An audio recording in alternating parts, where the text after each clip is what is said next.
Hello, and thank you all so much for being here today. My name is Jillian Cobb, and I'm the Public Programs Producer here at the National Nordic Museum. Before we start this program, we want to acknowledge that the National Nordic Museum stands on the ancestral homelands of the Coast Salish people. The National Nordic Museum acknowledges the impact of colonialism on Indigenous peoples, and we celebrate the continuity of Indigenous communities in the Nordic countries and North America through our exhibitions, programs, and collections. You are tuning in today to our Meet the Author series, which features books newly published by Nordic and Nordic American authors, as well as those that examine Nordic art, culture, and history. On-site and online Meet the Author programs introduce the author through a conversation moderated by a subject matter expert or literary translator, and offer an opportunity for your questions to be answered. So at the end of today's talk, we will leave room for questions, so feel free to put those into the Q&A function that you see on your screen. Our moderator today is Amanda Doxtater, Assistant Professor and Barbro Osher Endowed Chair of Swedish Studies in the Department of Scandinavian Studies at the University of Washington. Her current book project explores the intersections between popular film melodrama and Scandinavian art cinema and the work of Danish film director Carl Th. Dreyer. She has published on representations of ethnicity in contemporary Swedish cinema, cinematic representations of childhood and the family in the Nordic welfare state, and issues of class, race, and ethnicity in globalizing Sweden. Our author today is Ann-Helén Laestadius, an author and journalist from Kiruna, Sweden. She is of both Sami and Tornedalian descent, two of Sweden's national minorities. In 2016, Laestadius was awarded the prestigious August Prize for Best Young Adult and Children's Novel for 10 Past 1, for which she was also awarded Norrland's Literature Prize. Stolen is her first adult novel and was named Sweden's Book of the Year. So with that, I am happy to pass it over to both Ann-Helén and Amanda to get us started on talking about Stolen. I have always written books that are somewhere in these areas where I grew up or where my parents grew up. So I live in Solna outside of Stockholm now, and I have been living there for 20 years. So I left Kiruna when I was 27, or maybe I lived in Stockholm now for 23 years actually. But this is always my heart and my home. So this is the place I always come back to, and I want to live here someday again. But for now, I'm staying in the south of Sweden. But now I'm so happy to be here. Now it's dark here, it's the evening. But today I was out for a walk and it was like all snow and white and so beautiful and -9 degrees. So absolutely perfect. Gorgeous. And your background, you've written extensively and numerous children's or young adult literature. And this is a recent transition into adult novels. Can you talk a little bit about your work previous to Stöld as well? Yes, I started with young adults books and children's books. And the first one that I mentioned was SMS from Sopro, and that was then a series of 4 books about a young girl, Agnes, who is 13 years old, and she lives in Stockholm, and she has a mother who is a Sami and a father who is not, and she is like in conflict a little bit with her identity. Is she a Sami or is she not? Will she be accepted when she goes up to her relatives? And that is something that I explore in the 4 books. And then I have also written a book, 2 books about a young girl named Maja, who lives in Kiruna and who is very afraid of the changes going on in Kiruna. I don't know if you know about that, but the city has to move because of the ore mine that we have. The mine is coming closer and closer underneath the city, and there's big risks that things starts to fall down. So they have to move like 3,000 houses and all of the cities moving. And Maja is very afraid that they won't move in time, that they will like fall down in a big mine hole. And for this, I won the big literature prize in Sweden, the August Prize. This was 2016. And then I came out with Stolen then in 2021 here in Sweden. And just recently, actually this week, my new book came out in Sweden that is called Straff in Svenska, maybe punishment in English. So I am I'm having a lot to do. Launching both books in like here at your country and at home. Fantastic. And just yesterday, thank you, Jay, in the chat, there was a really wonderful write-up in the New York Times about stöld or stolen. So I encourage everybody to check that out. Maybe Jillian can put it in the chat for us. So we have 83 participants here today, which is fantastic. Welcome, everybody. And I know that some people here today will be very familiar with aspects of Sami culture, and some will be very unfamiliar. And so I'm wondering whether you could sort of set up the context for stöld, for stolen, and sort of what is important what would you like us to know about this world in which your characters exist? Yes, my mother, she grew up in a reindeer herding family. And I have relatives and cousins who are reindeer herders. So it's been very close to me all of my life, but I'm not a reindeer herder myself. But about 7 years before I wrote a book in Sweden, I started to collect information through social media and through my cousins who are reindeer herders. And they told me the most horrific stories about how they get the reindeers killed and tortured and left, and the police aren't doing anything. And they also talked to me about the mining companies and the forest companies coming and taking over a lot of the pastures that they need for the reindeers. And also there are problems with predators and the climate change, and all of this adds up to a lot of pressure that makes it really hard to be a reindeer herder today.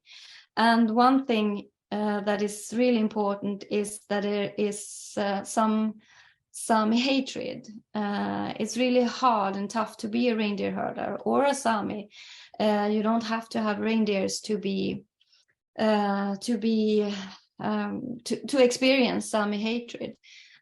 So when all of these stories just hit my heart really hard, and there is also a lot of mental illness coming along with all of these problems. There are many young men, reindeer herders, that has to be so strong and has to be so macho and has to be the one to carry on the traditions, and with all of these problems, and they don't talk about it, and this causes a lot of problems and anxiety and mental illness. So there is a lot of suicides, and every Sami knows someone in their family or relatives or friends who has committed suicide. And this was happening again and again and again. And finally, I felt like I have to write about this. I have to let Sweden and now the world know what is happening in Sweden and how the reindeer herders are suffering in many ways. And people here in Sweden didn't know, like in the south of Sweden, they didn't have a clue what was going on. So I started to write a book, and I did a lot of research. I went out with the reindeer herders, and I did interviews, and then I met up with a young woman.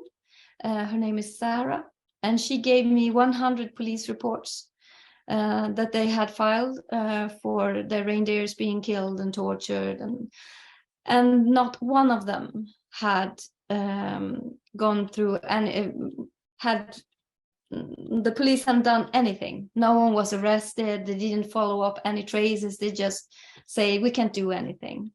And when I got these police reports, then I knew now I have a solid ground to have with me when I'm writing. And then I started to write about Elsa. And the story begins when she's 9 years old, and then I do a leap 10 years forward when she's a young woman.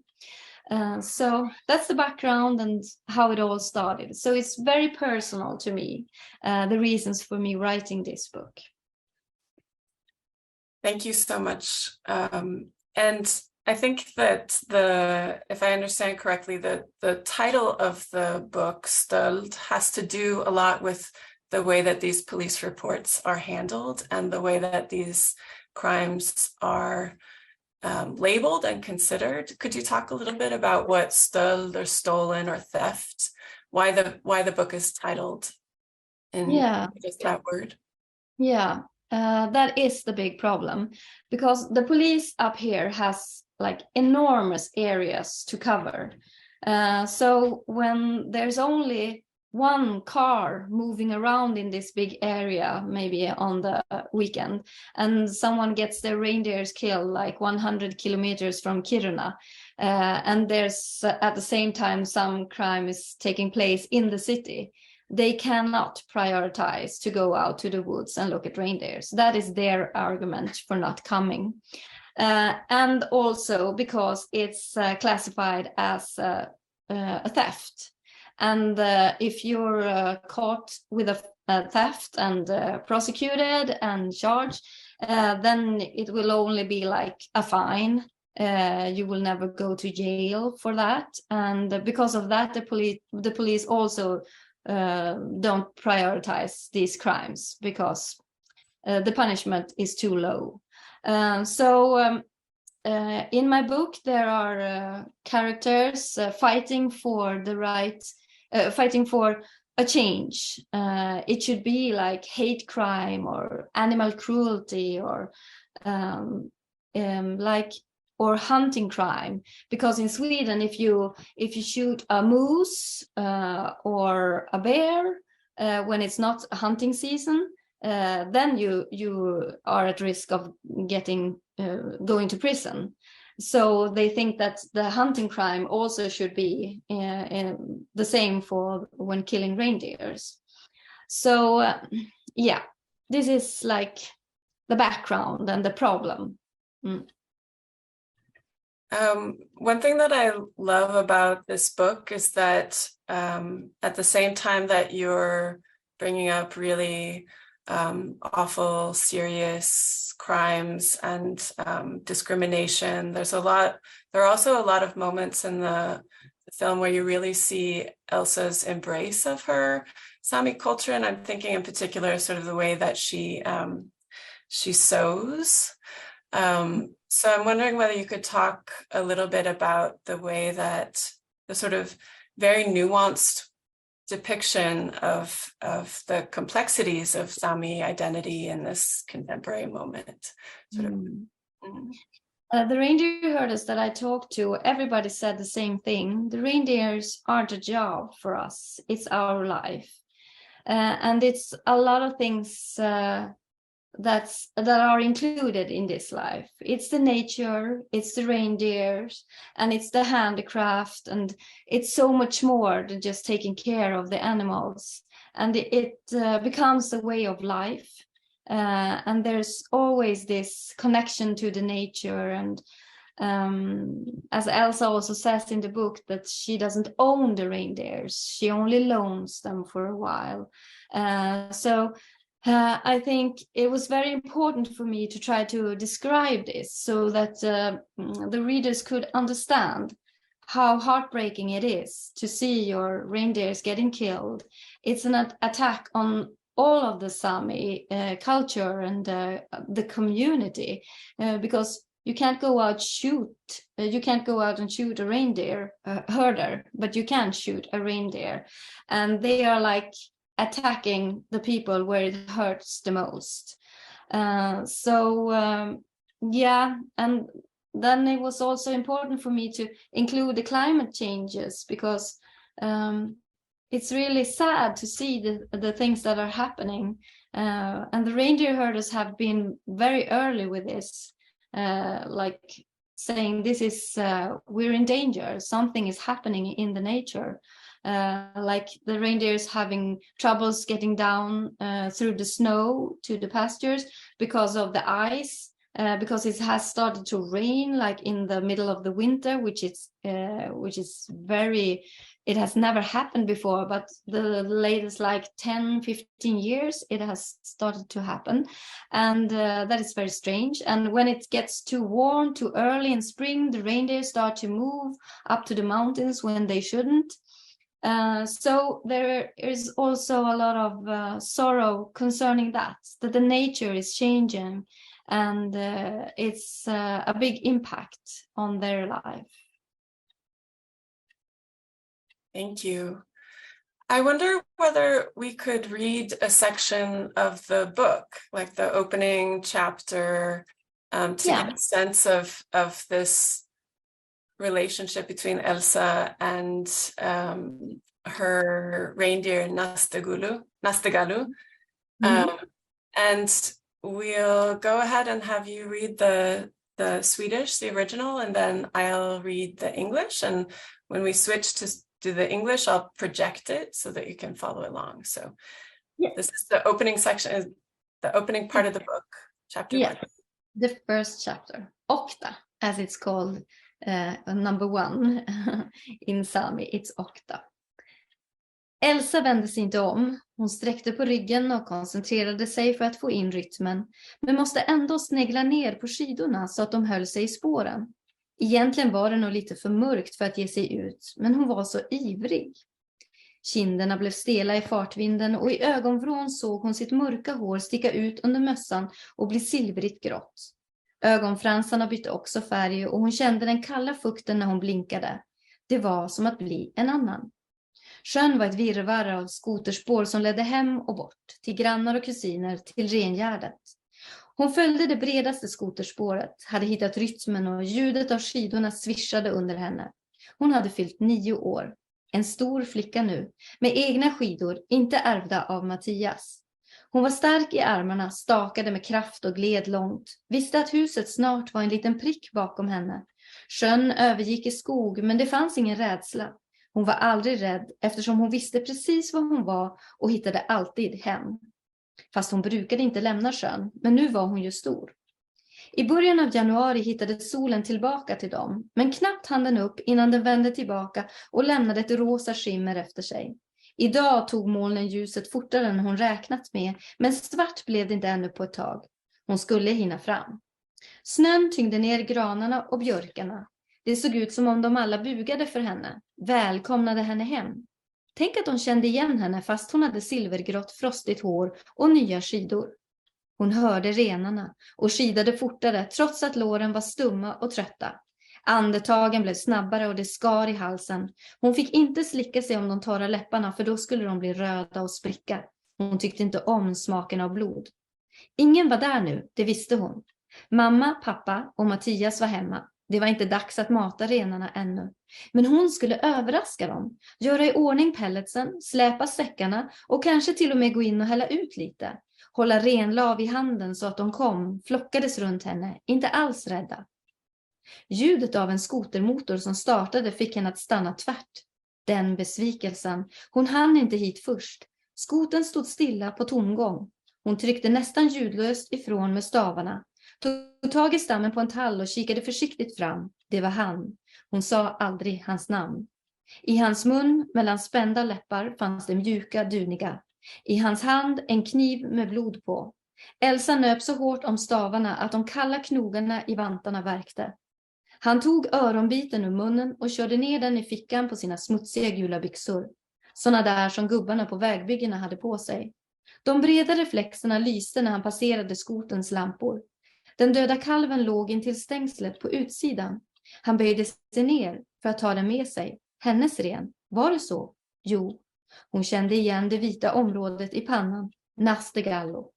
Strupen förrådde henne och han hörde ljudet. For med blicken snabbt och van tills han fann henne. Kanske han inte kände igen henne i det silvergrå håret. Han såg ut att svära, stövlade fram mot henne. Han tryckte med tungan under överläppen, pressade den mot snuset. Så flinade han, pekade på henne, höll ett hyschande pekfinger framför sina tunna läppar och drog sen med fingret över halsen. Död, det betyder död. Hon visste det. So So beautiful and such a powerful scene. Thank you.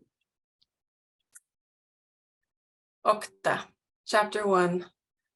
Elsa didn't turn around. She straightened her spine and concentrated on finding her rhythm, but she still had to glance at her skis to make sure they stayed in the tracks. It was a little too dark to head out, but she was so eager. Her cheeks were wind-burnt. From the corner of her eye, she caught a glimpse of her dark hair sticking out from beneath her hat and turning silvery gray with the frost. Her eyelashes had changed color too, and she could feel the cold moisture when she blinked. It was like she was becoming a different person. The lake was crisscrossed with snowmobile tracks leading home and away, to neighbors and cousins, to the reindeer corral. She followed the widest track. She'd found her rhythm, and her skis swished beneath her. She was 9 years old, a big girl now, with skis of her own, not hand-me-downs from Matthias. She pulled onwards, her arms strong and powerful, with each glide long. She knew the house would soon be a tiny dot behind her. The lake gave way to forest, but she wasn't afraid. She was never afraid, because she knew exactly where she was, and she could always find her way home. She didn't usually go beyond the lake, but now she was big. It was early January, so the sun had found its way back, but it hardly rose over the horizon before dipping down again, leaving a pink shimmer in the sky. Today, the clouds absorbed the light faster than she'd expected, but it wouldn't be pitch black for a while yet. She would make it there before dark. The snow weighed down the firs and birches. It looked like they were all bowing to her, welcoming her home. To think that they recognized her even with her frosty silver hair and new skis. She heard the reindeer and skied faster, though her thighs were stiff. Her breath came faster too, stinging her throat. She must not lick her dry lips or they would redden and crack. She didn't like the taste of blood. No one was there now, she knew that. Mom, Dad, Matthias, they were at home. It wasn't time to feed the reindeer yet, but she was going to surprise them. Get the pellets ready, haul out the bags, and maybe even go in and scatter some of the feed. Hold the reindeer lichen in her hands so the animals would flock around her, not the least bit afraid. The sound of a snowmobile starting up halted her in her tracks. Such a disappointment. She wasn't the first one here after all. The snowmobile was idling. She pushed off with her poles, almost silent, then grabbed the trunk of a pine and peered around it. It was him. She never said his name. In his mouth, between taut lips, was something soft and downy. In his hand, a bloody knife. Elsa squeezed her poles so hard her knuckles ached inside her mittens. He took the piece of ear from his mouth and stuffed it into the pocket of his grimy yellow pants, the kind road construction workers wore. The wide reflective strips flashed as he passed in front of the snowmobile's headlights. The dead calf lay next to the fence, just outside the corral. He bent down. For what? To take it with him?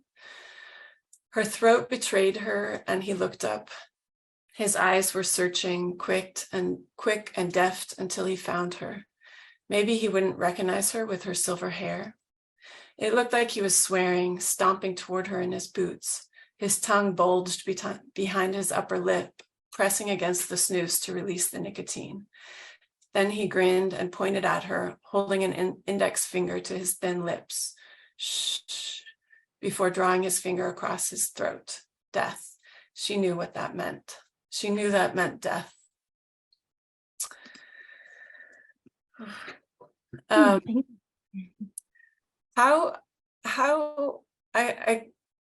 When I read this the first time, I'd like to also acknowledge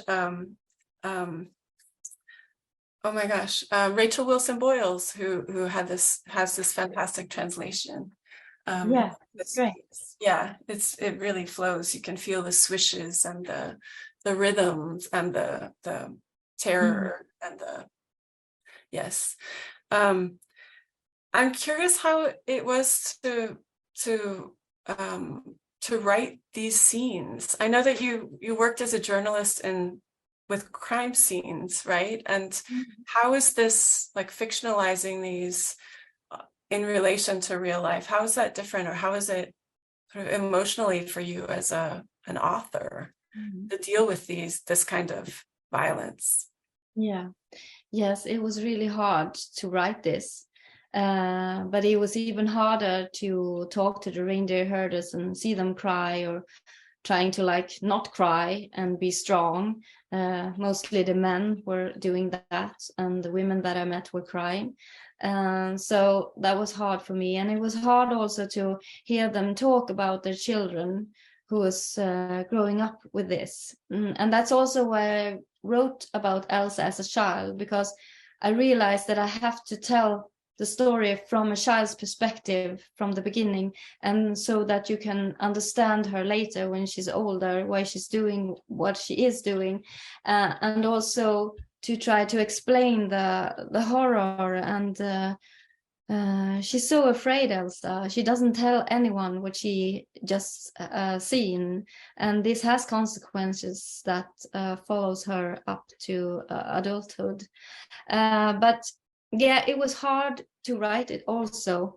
But I think, as you say, I'm a journalist, and sometimes I can like have that with me and write like a journalist for a while and try to keep a distance.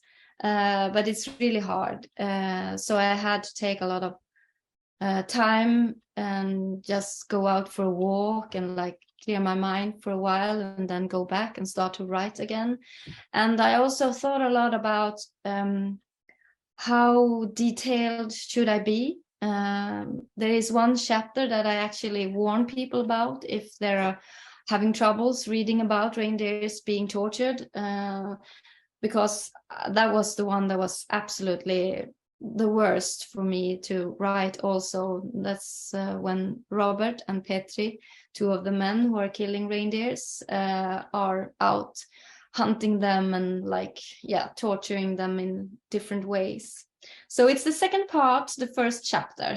You could like read a little bit maybe, but yeah, it's hard. And it's I've talked to a lot of reindeer herders who have read the book, and they also tell me that they have to take like pauses. They can't read it all at one time because it comes so close to them, and they get very upset. But at the same time, they are very happy that their story is out there now, and they understand why I have to be kind of detailed in some parts, because people have to understand how cruel these men are, and how hard it is for the reindeer herders to come out in the woods and find their animals, maybe still alive, but tortured.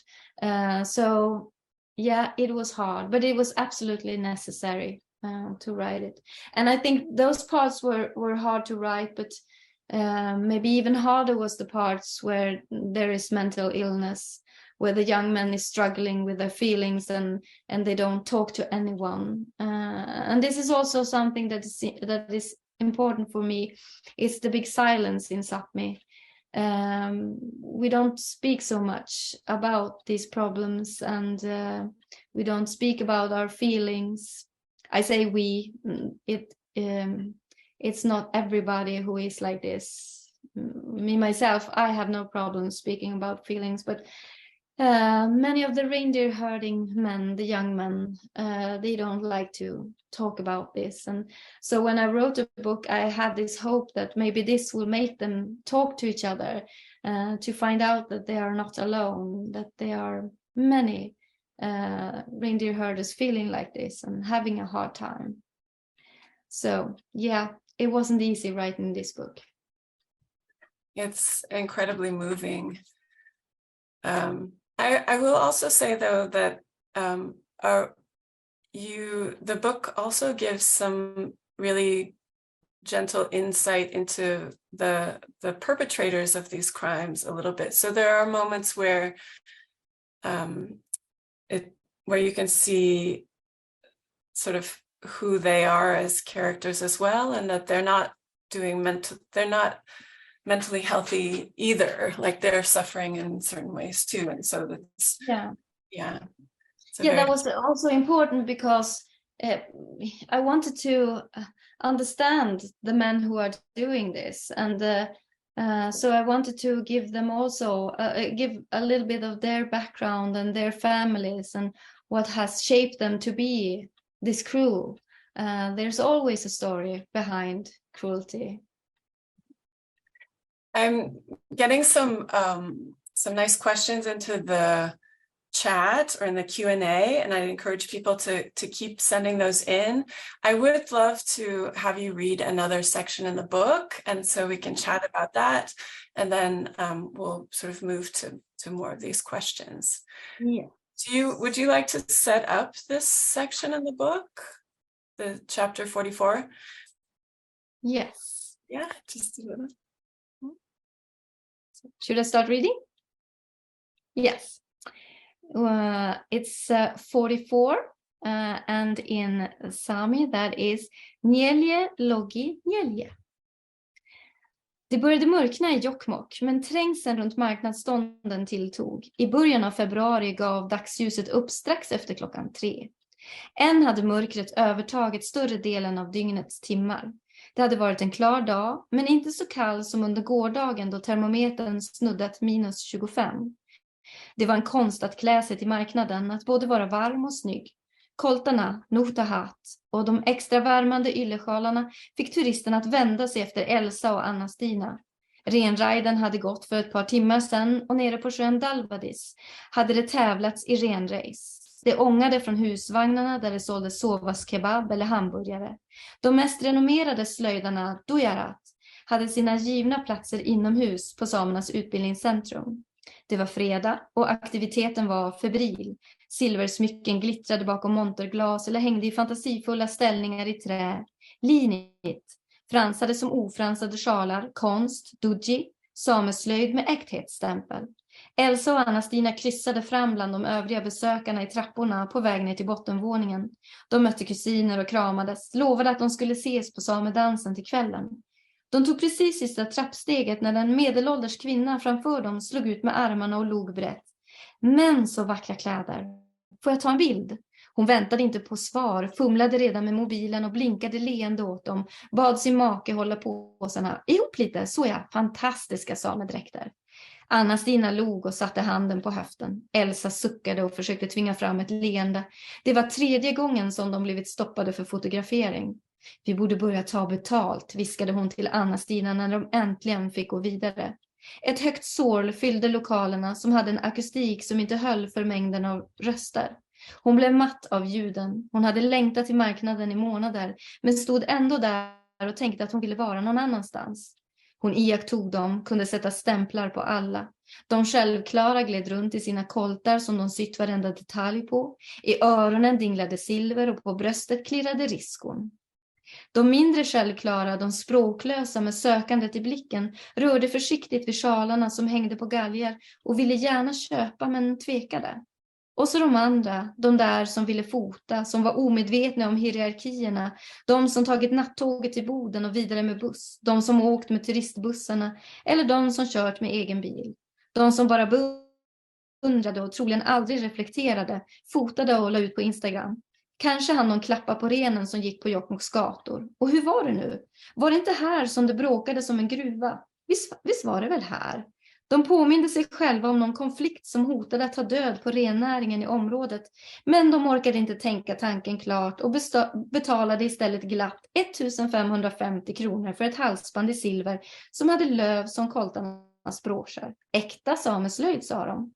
Det där med äkta var viktigt, och lapp, det sa man inte, det visste de. Men ibland glömde de av sig, särskilt om de var av den äldre generationen och hörde lappskan. Jag ska köpa nya örhängen, kom, sa Anna-Stina och drog henne i ärmen. Thank you.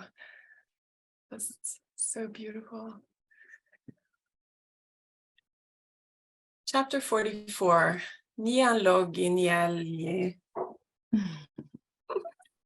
It was starting to get dark in Jokkmokk, but the crowd around the market stalls was only getting bigger.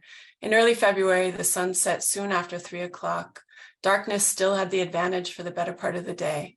It had been a clear one, and not as cold as yesterday when the thermometer bottomed out at 25 below. Dressing for the market, staying warm and looking good was an art form. Nagakti nuftat and extra warm woolen shawls turned tourists' heads as Elsa and Anna-Stina walked by. The ride a reindeer caravan through town had taken place a few hours previously, and there had been a reindeer race down on Lake Dalvadis. Steam rose from the trailers that sold Suovas kebab or hamburgers. The most renowned craftspeople, the Duojorat, had taken up their usual places indoors at the Sami Educational Center.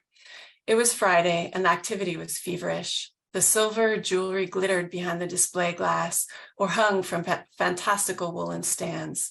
Linit, shawls, and fringe, with fringe and without. Art, duji, Sami handicrafts, complete with seals of authenticity. Anna and Elsa Stina zigzagged their way through the crowd, down the stairs and to the ground floor. They met some cousins and hugged, promising that they would see them at the Sami dance that evening. They were just taking the last step when a middle-aged woman threw out her arms and beamed at them. "What beautiful clothing. May I take a picture?" She didn't wait for a response, was already fumbling with her phone, winking and smiling. She asked her husband to hold her bags. "Closer there, fantastic Sami costumes." Anna Stina grinned and put her hand on her hip. Elsa sighed and tried to force a smile. This was the third time they'd been stopped for a photo. "We should charge a fee," she whispered to Anna Stina when they were finally moving again. A bustling clamor filled the rooms, whose acoustics couldn't handle the sheer number of voices. The noise exhausted her. She'd been looking forward to the market for months, yet here she stood, feeling like she would rather be somewhere else. She took everyone in, could label each one of them, the confident ones that glided around in their gakti, every detail of which they'd sewn themselves. Silver dangled from their ears and riskun jingled on their chests. The less confident ones, without language, their eyes searching, moved tentatively among the shawls that hung from hangers, eager to buy them, but also hesitant. And then there were the others, the ones who had wanted to take pictures, clueless about the hierarchies, those who had taken the bus the night before to Boden, changed buses there, those who had come on the tourist buses or driven in cars, the ones who admired and likely never reflected, the ones who took pictures for Instagram. Maybe they had time to pet the reindeer that walked down the streets of Jokkmokk. And what was it again? Wasn't there like something about a mine here? That was here, right? And they seem to recall some conflict that like threatened to kill the reindeer industry in the area, but they didn't manage to finish thinking the thought and instead happily paid 1,550 crowns for kronor for a silver necklace that had leaves like the brooches for gakti. Authentic Sami handicraft, they said. The authentic part was important. And lap.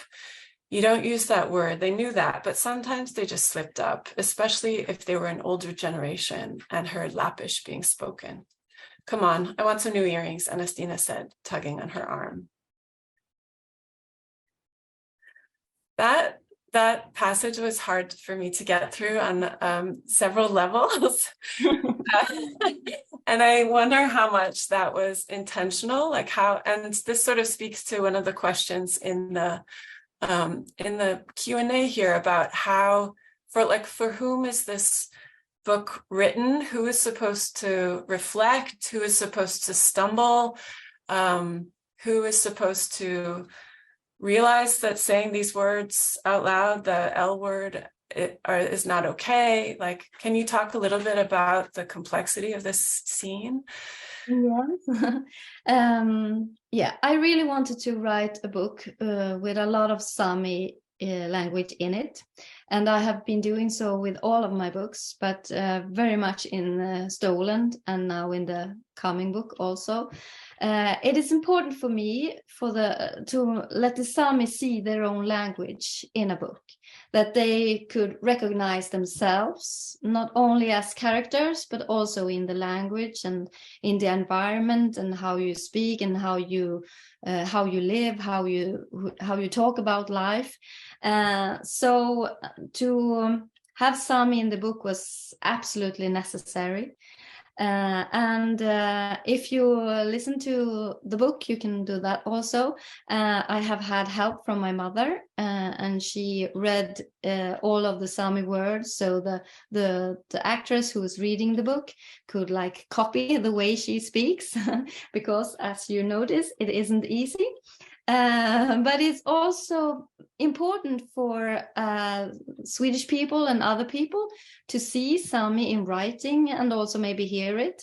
And I think it also gives the book authenticity because it's like it's our language, and it's important that it's shown in a book. So yeah, and I don't know if there is. Yeah, it's kind of hard with all the Sami, and some people say that they could use a dictionary. I don't know if if you have a dictionary in your, because we don't have it in the Swedish book. No. So you just have to like live with it, that you maybe don't understand all the words. Yeah. And I think that is okay, because you don't have to like understand everything, but you can see it and you still get the feeling of what is happening and what it's all about.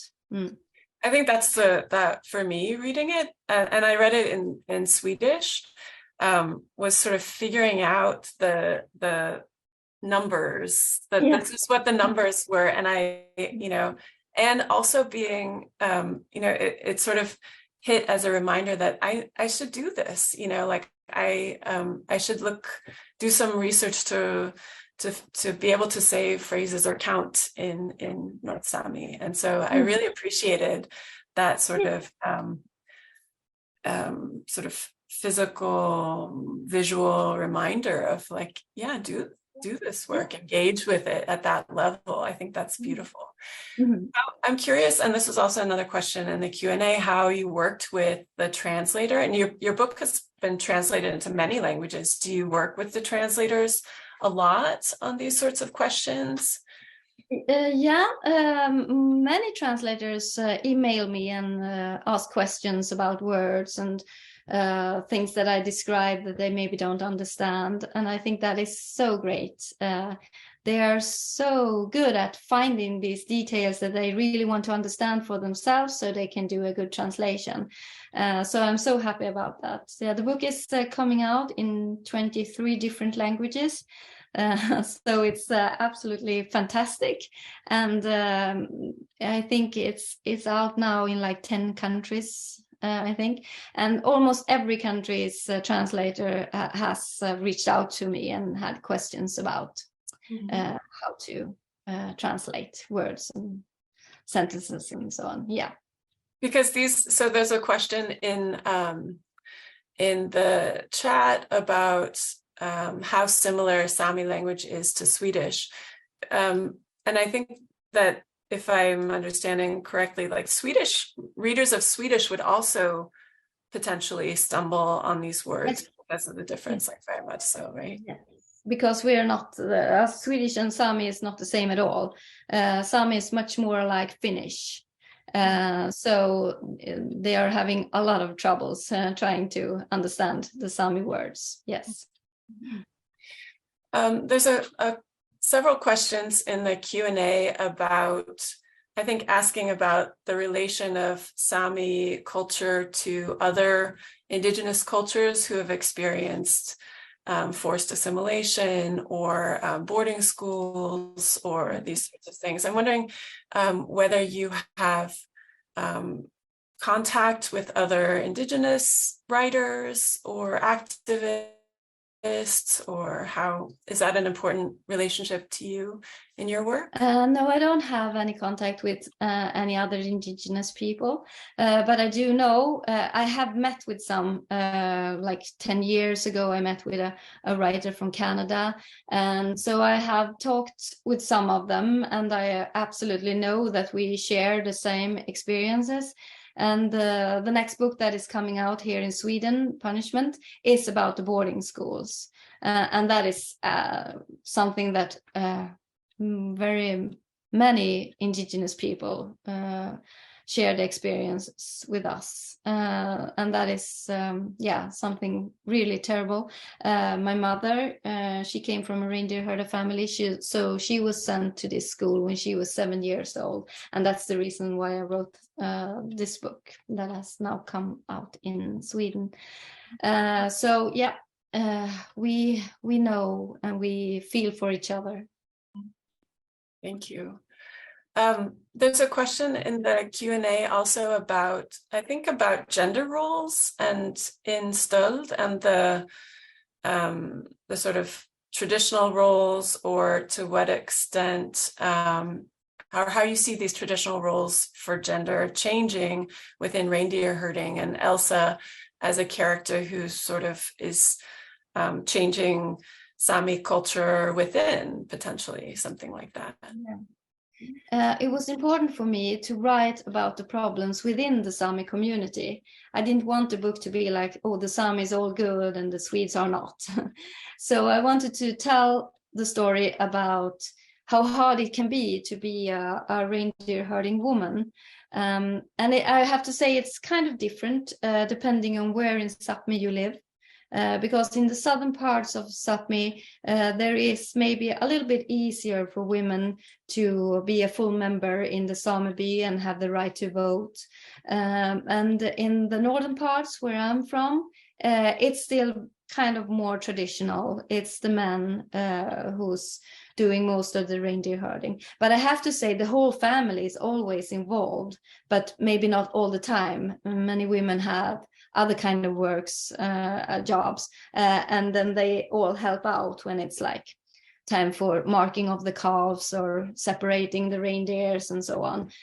So they are all working together. But when it comes to voting and deciding things about the sameby, then it's often the men. But I see a change. I do. More women are taking place, and I have my cousin have 3 daughters who are extremely strong young women who are taking place. And they were also a big inspiration for me when I was writing this book, that I'm so happy that the women are being more and more involved in the reindeer herding. Fantastic.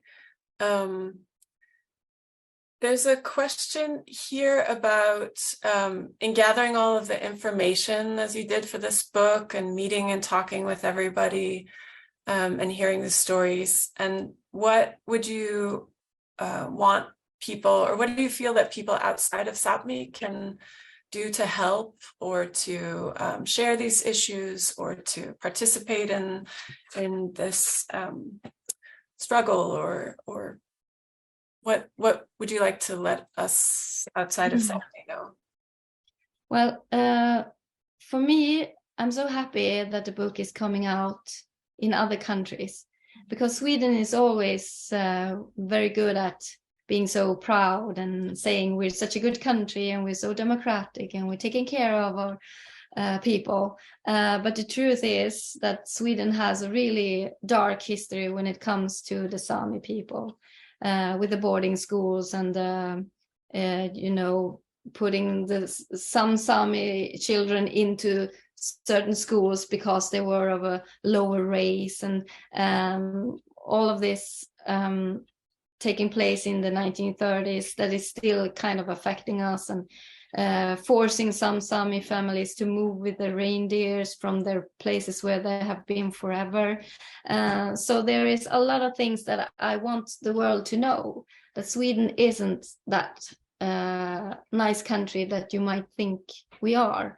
Well, and I don't know what I could suggest for kind of help, but I think it's a good start to be more informed and to know what is happening. And if you hear someone talk about the Sami, you can, if you have read the book, and you can like correct them and tell the story like it is, because we have been written about and we have been told about in a very wrong way. So it's very important for us to have the power over this storytelling now, that we can make our own books and write about it from our perspective. I think that is very important. And then it's up to the readers to choose what they want to do with the information. And this book is being developed for a Netflix. Is it a series or a movie, or a movie? A movie. How have you been involved in that? And is that exciting? Does it feel like you're still in control of the way this story is being told, or?